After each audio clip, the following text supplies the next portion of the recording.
ოზურგეთში პატრიოტთა ალიანსის ოფისი გაიხსნა. ადგილობრივი ორგანიზაცია, რომელიც უნივერმაღის პირველ სართულზე მდებარეობს, 4 ოქტომბრამდე აქტიურ მუშაობას გეგმავს და მხარდამჭერებს შემოერთებისკენ მოუწოდებს.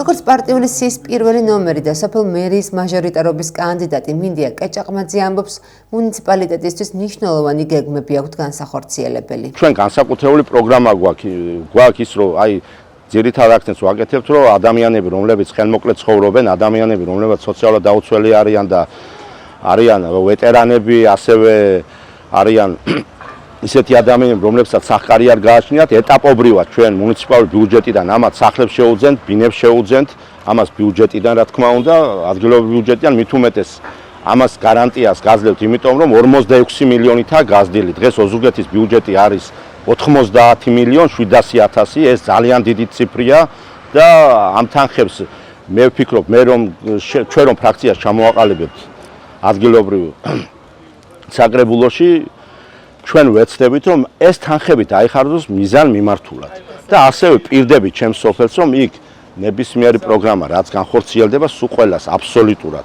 შევქმნი ადგილზე კომისიას და გავაკონტროლებ თითოეულ თეატრს. მესამე ოლქის მაჟორიტარობის კანდიდატი კახა გულბანი აცხადებს, რომ სამაჟორიტარო ოლქისთვის 6 პუნქტიანი გეგმა აქვს შემუშავებული, რომელიც მოსახლეობის სოციალური პრობლემების მოგვარებას გულისხმობს.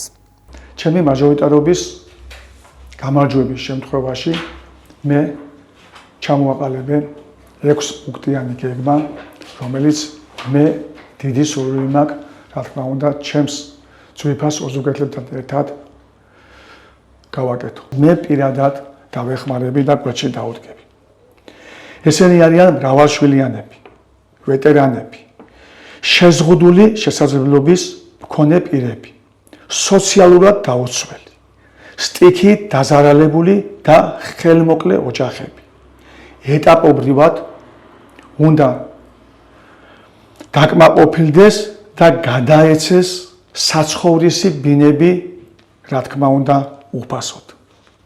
წმინდა გიორგის ქუჩას, ანასეულს, სვას, ბასრას და სერის უბანს, სადაც მე ვარ მაჟორიტარი დეპუტატი, პირველ რიგში უნდა გაუკეთდეს შიდა მეორადი ხარისხოვანი გზები.